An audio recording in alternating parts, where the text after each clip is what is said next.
tras varios días de duelo, este local del señor Romero, que lamentablemente falleció, estuvo cerrado, pero ya han abierto.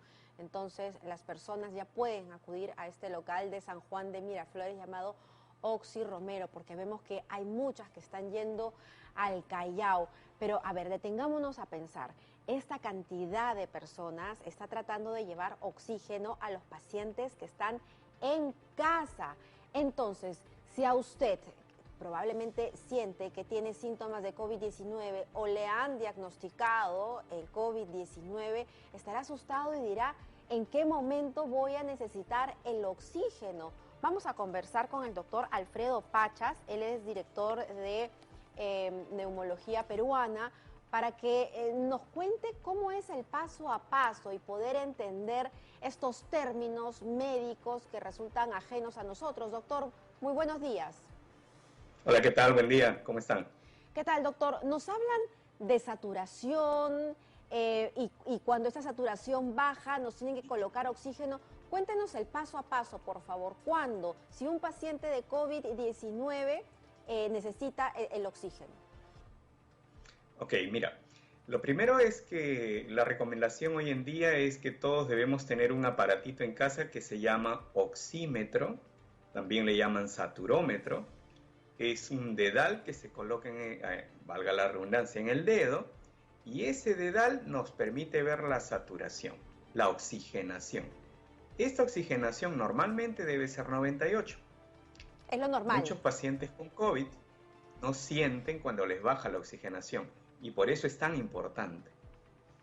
Ahora, ¿en qué momento uno se da cuenta? ¿Ya cuando se cansa al momento de caminar, cuando les cuesta respirar, cuando viene la tos, cuando sube y baja escaleras y empieza a sentir que le falta el aire?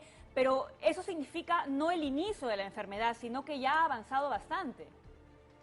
Correcto, y justamente eso es el motivo por el cual yo recomiendo tener un oxímetro en casa. ¿Qué pasa con el oxímetro? Si tú tienes 98, todo perfecto. Menos de 95 significa que ya no es normal.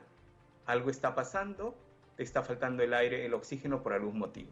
Doctor Pachas. Menos de 92 ya se dice que deberías quizá ir al hospital. Debajo de 90 tienes que ir al hospital sí o sí.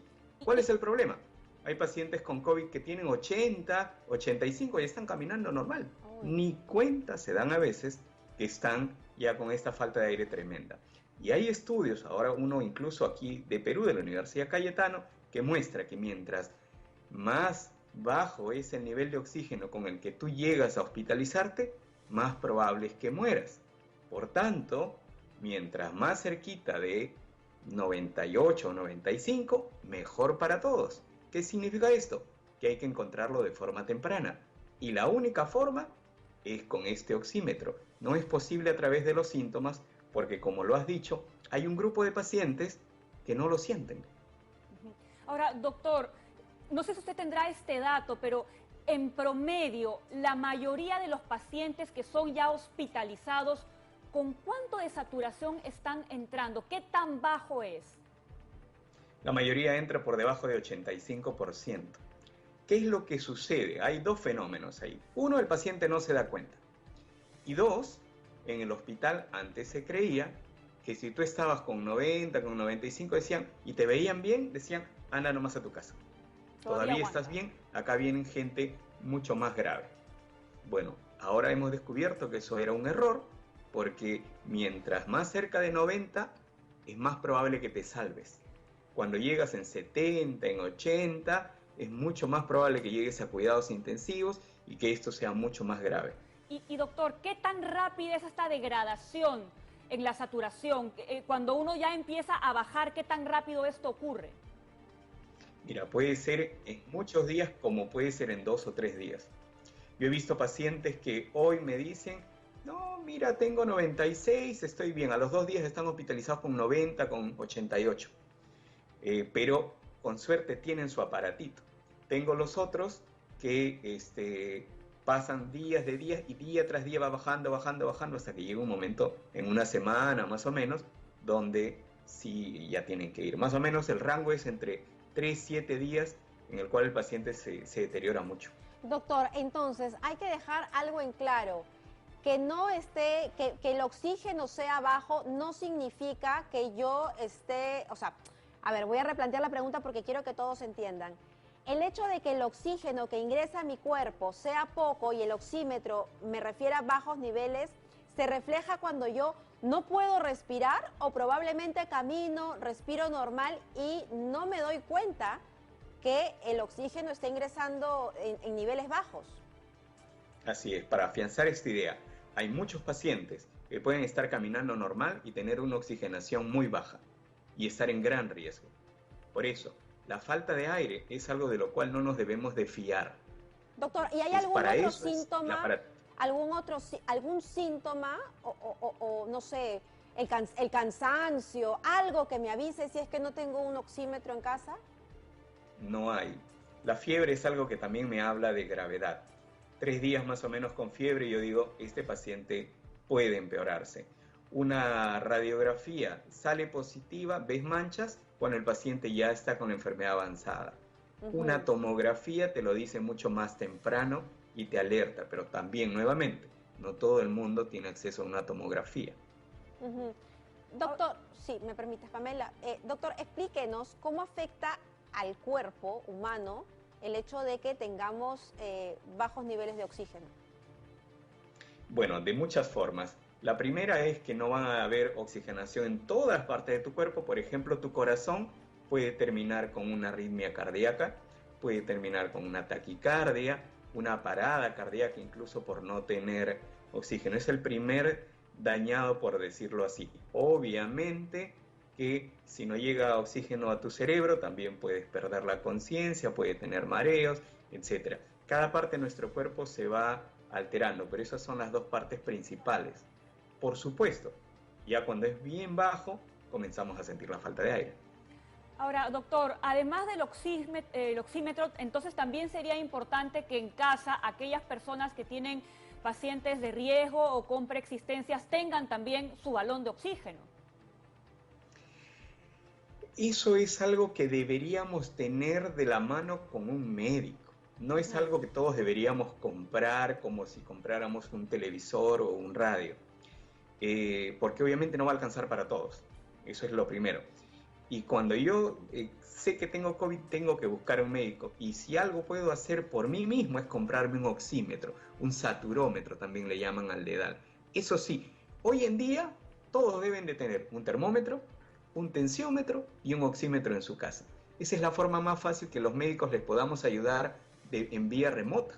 A veces no encontramos médico, pero una llamada o una videollamada nos permite con eso detectar si el paciente realmente tiene algo serio. Es decir, el doctor es el único que puede decir póngale oxígeno al paciente y me imagino que también hay medidas, es decir, no es que vamos, ¿qué pasa cuando hay demasiado oxígeno que está ingresando al cuerpo? Usualmente no hace daño, pero hay un grupo de pacientes, por ejemplo, un paciente con EPOC, que es otra enfermedad, la enfermedad de los que fuman o los que usan leña, que se van a quedar dormidos si les pones mucho oxígeno, por ejemplo, por ponerte un ejemplo de algunas enfermedades. Por eso el oxígeno es una medicina y como cualquier medicamento debe ser indicado por un médico, ¿no? Previa evaluación de todos los factores de riesgo del paciente. No es algo que debamos usar por nuestra cuenta nada más. Ahora, doctor, según lo que usted nos está diciendo, tenemos que entender que la estrategia para enfrentar a la COVID-19 debería cambiar, es decir, en vez de atender, bueno, hay que seguir atendiendo a los pacientes que son mucho más graves, en realidad deberíamos estar enfocándonos en aquellos que empiezan a perder capacidad de oxigenación y ahí empezar a atacar para no ver a estos hospitales completamente colapsados. Exactamente, exactamente. Y antes era más o menos, yo recibo al grave y luego lo paso a una unidad donde están los menos graves y luego le doy de alta. Bueno, la estrategia debería ser, yo recibo uno no tan grave, ¿no? Y si se pone mal, recién trasladarlo a la unidad de los graves. O sea, totalmente al revés de lo que hoy estamos haciendo. ¿Por qué? Porque así estabilizamos bien al paciente y ya, como les vuelvo a repetir, ese paciente se muere menos. Es importante entonces lo que usted nos acaba de decir, para mí es una novedad y probablemente para muchos de los que están escuchando. Yo aquí rápidamente uno googlea y puede ver que en estas páginas donde se vende y se compra de todo, un oxímetro puede costar entre 150 soles a más. Entonces, si es que usted tiene la posibilidad de comprar un oxímetro, sobre todo si tiene adultos mayores, ¿no? O personas con preexistencias en casa, es mejor que se asegure, porque este virus tarde o temprano podría llegar, Dios no quiera. Doctor Pachas, muchísimas gracias por la información tan importante que nos acaba de dar. Repitamos, por favor, entonces, si yo me compro el oxímetro y inclusive puede ser que sea sintomático y se me baje el oxígeno, es decir, que no me entere que tengo el virus y se me baja el oxígeno, ¿eso puede suceder? Es una forma también de sospechar que tienes COVID. Por ejemplo, el otro día vi una familia. Uno de ellos tenía coronavirus confirmado, el resto le salió todo negativo. Sin embargo, algunos marcaban normal y otros marcaban 94, 93. Entonces, de inmediato les dije, ustedes también tienen, vayan a hacerse una tomografía. Ellos ningún síntoma, ¿eh? Y en la tomografía ya salió que sí tenían. O sea, es una forma indirecta de decirte, puede ser que tienes, ya te alerta. Y ellos estaban felices de la vida que no tenían nada. Juraban que no tenían nada y sí lo tenían. Ahora, doctor, ya me compro mi oxímetro. ¿Cuántas veces tengo que medirme? ¿Una vez al día, una vez en la mañana, una vez en la tarde, una vez en la noche? Las personas mayores, ¿cuántas veces más tendrían que medirse? Bueno, si yo estoy con alguien con COVID, tengo que medirme pues siquiera un par de veces al día. Y aún así, siquiera una vez al día. ¿Pero cómo se mide? Con un paciente tranquilo, sentado, después de no haber hecho esfuerzo durante unos 5 minutos, siquiera 10 minutos idealmente, bien sentadito, tranquilo, con el dedo apoyado sobre alguna parte, la pierna, el brazo del mueble, etc. Ahí recién se mide y siempre yo, de todas maneras, lo hago medir en otro dedo, en otra mano, para ver más o menos cuánto es ese número. El número ideal, 98, debajo de 95 me preocupa. Debajo de 92, bastante preocupado, debajo de 90 al hospital sí o sí. Bien, doctor. Muchísimas gracias nuevamente por la información. Era el doctor Alfredo Pachas, de Neumología Peruana, quien nos recomienda tener un oxímetro en casa. Muchísimas gracias. Son las 8:38. Vamos con otra.